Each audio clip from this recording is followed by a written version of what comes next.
हाय PWD candidates, कैसे हैं आप। मैं विक्की सिंह स्वागत करता हूं आपका इस यूट्यूब वीडियो में, जो कि आपके लिए बड़ी ही इंपॉर्टेंट वीडियो है और मोस्ट अवेटेड वीडियो है पीडब्ल्यूडी बच्चों के लिए। क्योंकि आप में से बहुत से बच्चे अब आगे क्या होना है नीट एग्ज़ाम के बाद, मेरा इतना मार्क्स आ गया है तो मुझे कॉलेज मिलेगा नहीं मिलेगा, मिलेगा तो कैसे मिलेगा, आगे का प्रोसेस क्या है, इन सारी चीज़ों पे मैं एक साथ बात करने वाला हूँ।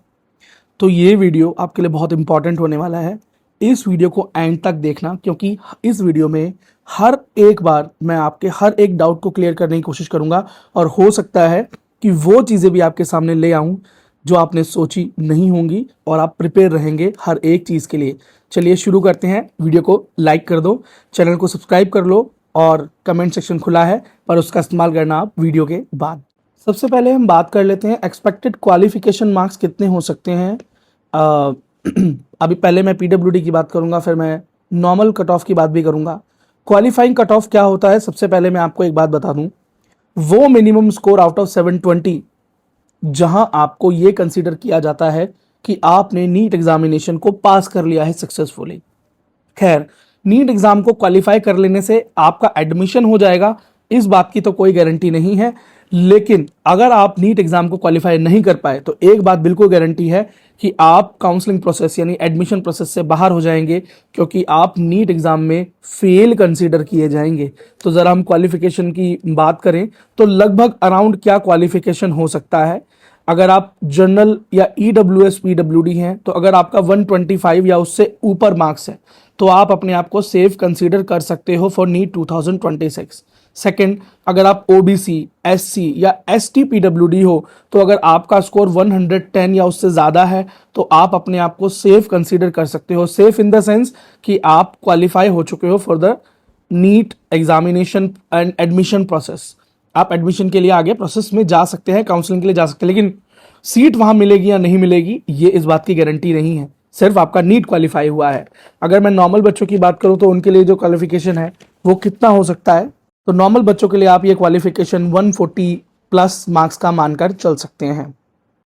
एंड पीडब्ल्यूडी कैंडिडेट, जैसा कि मैंने अभी आपको कहा कि नीट एग्जाम को क्वालिफाई करने से आप एलिजिबल हो जाते हैं एडमिशन प्रोसेस या काउंसलिंग प्रोसेस के लिए, लेकिन एडमिशन मिलने की कोई गारंटी नहीं है, क्योंकि आपके एडमिशन प्रोसेस काउंसलिंग प्रोसेस से पहले आपका फिजिकल वेरिफिकेशन होना है और अगर आप वहां पास होते हैं तो उसके बाद आप as a PWD counselling process में जाएंगे, लेकिन फिर भी आपके एडमिशन की गारंटी वहां भी नहीं है।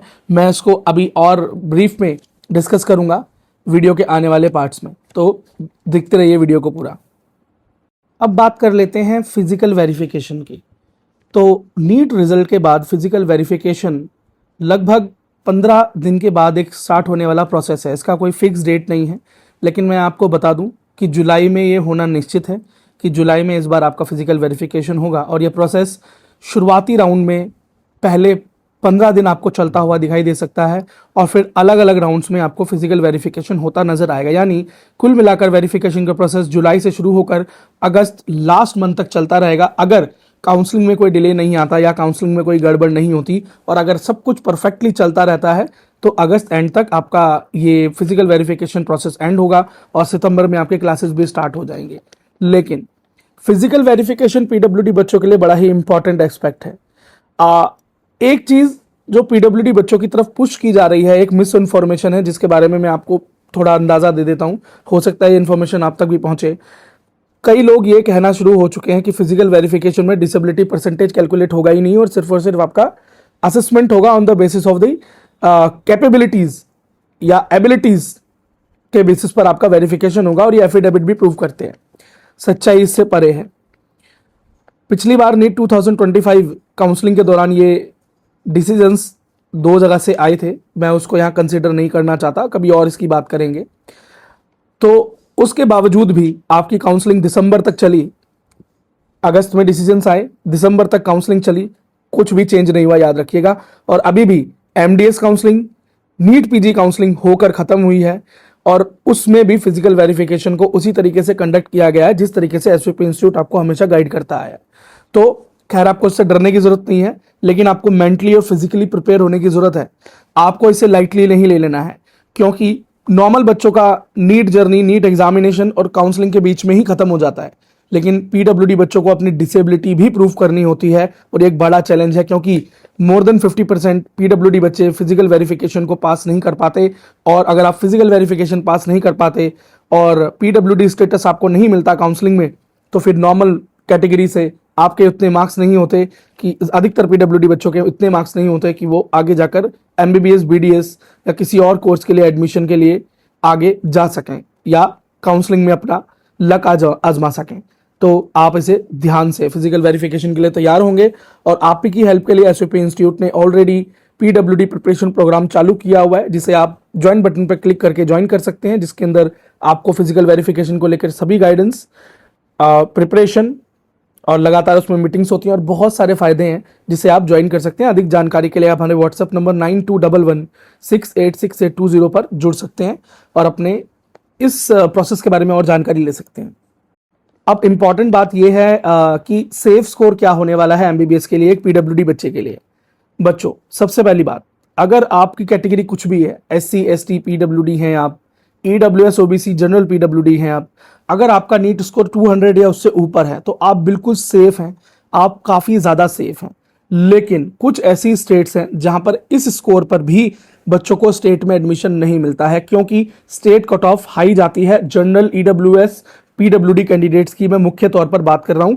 ओबीसी, एससी एंड एसटी के लिए तो फिर भी कट ऑफ में काफी कंसेशन है। वो स्टेट्स हैं दिल्ली, जम्मू एंड कश्मीर, बिहार, क्योंकि इन स्टेट्स में नंबर ऑफ पीडब्ल्यूडी कैंडिडेट्स की अपेक्षा नंबर ऑफ पीडब्ल्यूडी सीट्स की संख्या कम होती है। अगर मैं पीडब्ल्यूडी सीट्स की बात करूं तो लगभग आपको इस बार 3200 पीडब्ल्यूडी सीट्स के आसपास देखने को मिलेंगी, लेकिन एनएमसी की न्यू गाइडलाइन की वजह से बढ़ती हुई नई एमबीबीएस सीट और नए मेडिकल कॉलेजेस के आने की वजह से आपको इन सीटों में भी इजाफा देखने को मिल सकता है। लेकिन किस राज्य में कितनी सीट बढ़ेंगी ये कह पाना अभी बहुत मुश्किल है। ये बात तो तभी सामने आएगी जब न्यू कॉलेजेस खुलेंगे और सीट मैट्रिक्स में वो न्यू सीट्स नजर आएंगी, लेकिन पॉजिटिव चांसेस हैं कि सीट्स बढ़ेंगी जरूर। इसके बाद हो सकता है कि आपके दिमाग में एक और सवाल आए कि जब नीट में अपीयर होने वाले पीडब्ल्यूडी छात्रों की संख्या इन सीटों से अधिक है, पर मैं एक बात आपको बता दूं, इस बार भी 50% के आसपास पीडब्ल्यूडी बच्चे 100 मार्क्स ही स्कोर नहीं कर पाए।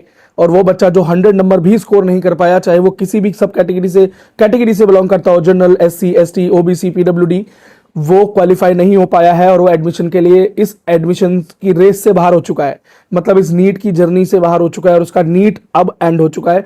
कोई तरीका नहीं है, ना ही ये कट ऑफ डाउनफॉल की तरफ जाएगा। तो आप अपनी उम्मीदें अभी छोड़ दें और पढ़ाई करके इस टाइम का यूटिलाइजेशन करें, या तो नेक्स्ट ईयर के लिए या किसी और कोर्स के लिए। मैं आपको डिमोटिवेट नहीं कर रहा हूं, सीधे और सरल शब्दों में आपका समय बचा रहा हूं। अगली बात करें कि और ज्यादा सेफ स्कोर की बात करें कि जहां पर एग्जैक्टली शुरुआती राउंड्स में ही कॉलेज मिल जाएगा, वो स्कोर क्या है। तो जैसा मैंने कहा 200 के ऊपर अगर आपका स्कोर है तो राउंड 1 में ही आपको ऑल इंडिया से कॉलेज मिलने की संभावनाएं हैं, अगर आप अपनी काउंसलिंग ठीक से करते हैं तो। अगर हम किसी एम्स कॉलेज की मिलने की बात करें, कोई भी एम्स, तो जनरल के लिए एटलीस्ट 350 प्लस, ओबीसी के लिए 330, ईडब्ल्यूएस के लिए 340, एससी एंड एसटी पीडब्ल्यूडी के लिए स्कोर 240 के आसपास रहेगा। अगर मैं बात करूं गुड कॉलेज ऑप्शंस की या अबव एवरेज मेडिकल कॉलेजेस मिलना कहां से शुरू होंगे इस बार, तो 250 से 300 के बीच अगर आपका स्कोर है तो बहुत अच्छे medical colleges, reputative medical colleges आपको मिलना शुरू हो जाएंगे। तो आप खुद देख लीजिए आपका नीट स्कोर क्या है, आपने कैलकुलेट कर ही लिया होगा और उसके हिसाब से आप आगे का असेसमेंट कर सकते हैं। पीडब्ल्यूडी बच्चों, मैं आपसे एक रिक्वेस्ट भी करना चाहूंगा इसी के साथ साथ कि जब आप काउंसलिंग के लिए आगे जाएंगे तो आपको इस तरह की बातें सुनने को मिलेंगी। पीडब्ल्यूडी बच्चों को बहुत कम नंबरों पर एडमिशन मिल जाता है, तो आपको किसी एक्सपर्टीज की या किसी की सलाह की जरूरत नहीं है। इन दी एंड ये जो जानकारी है आपके लिए काफी लीथल साबित होती है और आपको एक गलत करियर डिसीजन की तरफ लेकर जाती है। कैसे, मैं आपको एक बार बता देता हूं। सबसे पहली बात बेटा, ये बात सच है कि कम नंबरों पर बच्चों को एडमिशन जरूर मिल जाते हैं, लेकिन कई बार बच्चे अपने मार्क्स पर, अपनी रैंक पर, पीडब्ल्यूडी बच्चों को एक अच्छा ऑप्शन मिलना चाहिए था। वो अगर काउंसलिंग को ध्यान से परफॉर्म करते, अपनी प्रेफरेंस ठीक से बनाते, ध्यान से बनाते और उनकी रिक्वायरमेंट्स के हिसाब से बनाते, तो शायद वो उस कॉलेज तक पहुंच सकते थे जिसके लिए वो डिजर्व करते थे। लेकिन कई बार जल्दबाजी के चक्कर में, गाइडेंस ना लेने के चक्कर में आप ऐसी गलतियां कर बैठते हैं कि आप किसी ऐसे मेडिकल कॉलेज पहुंच जाते हैं जो शायद आपको, आप डिजर्व नहीं करते थे, आप बेहतर डिजर्व करते थे, लेकिन आप एक गलत मेडिकल कॉलेज की तरफ पहुंच जाते हैं। और याद रखना, ये एक छोटा डिसीजन नहीं है, 5.5 साल आपकी लाइफ के वहाँ इन्वेस्ट हो जाते हैं। और ये ऐसा कोर्स नहीं है कि आपने चलो अभी कर लिया तो हम लाइफ में कुछ और कर लेंगे, नहीं। इसके अलावा आपका अपने घर से कॉलेज के बीच का डिस्टेंस, आप कितनी बार अपने घर आ जा सकते हैं।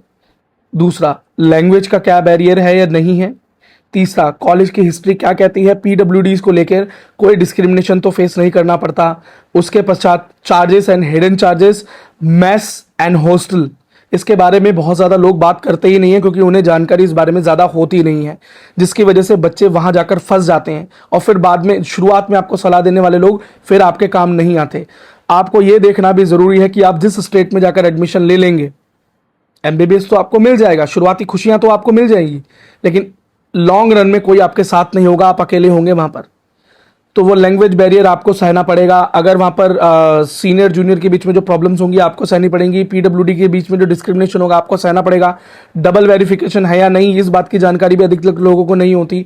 इसके अलावा मैथ्स, फूड, लैंग्वेज, दूरी और बजट, उस कॉलेज में सर्वाइव करने के लिए आपका बजट आपको अलाउ करता है या नहीं, तो ये सारी चीज़ें एक्सपर्टीज से आती हैं। तो इसलिए एक एक्सपर्ट की सलाह लेना बहुत ज़रूरी है, जो आपको एक सही कॉलेज के लिए गाइड करे। बच्चों, अपनी लाइफ का इतना इंपॉर्टेंट डिसीजन आप रैंडम इंस्टाग्राम वीडियोस देखकर मत डिसाइड करना। मैं आपको ये सलाह दे रहा हूँ, बाकी आप खुद समझदार हैं। आगे जाकर आप एक डॉक्टर बनने वाले हैं, लोगों की जिंदगियां आपके हाथ में होंगी। तो अभी आपकी जिंदगी जब आपके हाथ में है, तो आप उसे इतना नॉर्मली कैसे ले सकते हैं। समझिए, ये इतना आसान नहीं, पर ये इतना मुश्किल भी नहीं अगर आप गाइडेंस में जाएं तो। और एसवीपी इंस्टीट्यूट आपको गाइडेंस में ज़रूर हेल्प करेगा, अगर आप चाहें तो। All the best. अब बहुत से पीडब्ल्यूडी बच्चों में एक्साइटमेंट भी है, क्योंकि उन्हें पता है कि उनका कट ऑफ क्लियर हो गया है, तो उन्हें कहीं ना कहीं एडमिशन मिल जाएगा। दूसरा, बच्चों में डर भी है फिजिकल वेरिफिकेशन को लेकर। दूसरा, कि आगे कैसे गाइडेंस मिलेगा, कौन हमें बताएगा, कैसे पता चलेगा कि फिजिकल वेरिफिकेशन कब होना है, हमारी स्टेट में कब होगा, ऑल इंडिया में कब होगा, किस सेंटर जाना चाहिए, किस सेंटर पर क्या चल रहा है, कौन सा सेंटर वेरिफिकेशन के लिए अच्छा रहेगा और कौन सा वेरिफिकेशन के लिए ठीक नहीं रहेगा, कौन कौन से डॉक्यूमेंट्स रिक्वायर्ड है हमें, कौन कौन सी medical reports and medical history हमको अपने साथ रखनी होगी at the time of verification, कब जाना होगा, कैसे जाना होगा, ये सब गाइडेंस हमें कहाँ से मिलेगी, और इतनी सारी नोटिफिकेशंस कैसे मैनेज होंगी। तो उसका बेटा वन स्टॉप है, one single stop for all the problems. Her problem का एक ही सिंगल स्टॉप है जहां पर मिलेगा हर प्रॉब्लम का सॉल्यूशन पीडब्ल्यूडी रिलेटेड। तो वो है आपका एसवीपी इंस्टीट्यूट। तो आपने कर लिया है एसवीपी इंस्टीट्यूट को सब्सक्राइब, नोटिफिकेशन को ऑन करें, हमारे टेलीग्राम, इंस्टाग्राम, व्हाट्सएप पर जरूर जुड़ जाएं, क्योंकि अपडेट्स पहले वहां फिर यूट्यूब पर पहुंचती हैं। और अगर आप एज ए मेंबर हमसे जुड़ चुके हैं तो फिर आपको ज्यादा चिंता करने की आवश्यकता वैसे भी नहीं है। ऑल इंडिया काउंसलिंग हो, स्टेट काउंसलिंग हो, वेरिफिकेशन, ऑल इंडिया वेरिफिकेशन हो, स्टेट वेरिफिकेशन हो, सीट मैट्रिक्स हो, काउंसलिंग हो, अपडेट हो, इंपॉर्टेंट डॉक्यूमेंट अरेंज करना हो, हर एक सिंगल जानकारी जो आपके लिए ज़रूरी है वो एसओपी इंस्टीट्यूट पर आपको मिलेगी और कहीं नहीं। अगर वो आपको कहीं मिल रही है तो इसका मतलब वो सेकंड हैंड है, यहाँ से वहाँ पहुँची है। तो फर्स्ट हैंड इंफॉर्मेशन यहाँ मिलेगी, वो भी ऑथेंटिक। इसलिए आपको परेशान होने की ज़रूरत नहीं है, इतनी सारी वेबसाइट्स को लगातार चेक करने की जरूरत आपको नहीं पड़ेगी। आप बिल्कुल रिलैक्स कीजिए, आराम कीजिए, बाकी सारा काम आप एसवीपी इंस्टीट्यूट पर छोड़ दीजिए, मुझ पर छोड़ दीजिए। मैं आपको लगातार इंफॉर्मेशन पहुंचाता रहूंगा, कोई भी चीज़, कोई भी अपडेट आपसे मिस हो ही नहीं सकता। ये बात एसवीपी इंस्टीट्यूट आज आपसे वादा करता है। आपको कॉलेज तक पहुंचाएगा एसवीपी इंस्टीट्यूट, आप चिंता ना करें। तो आपको ये फिक्र छोड़ देनी चाहिए अगर आपने एसवीपी इंस्टीट्यूट को ज्वाइन कर लिया है, सब्सक्राइब कर लिया है, हमारे सोशल मीडिया साइट से जुड़ चुके हैं। बाकी मेरा नाम विक्की सिंह है।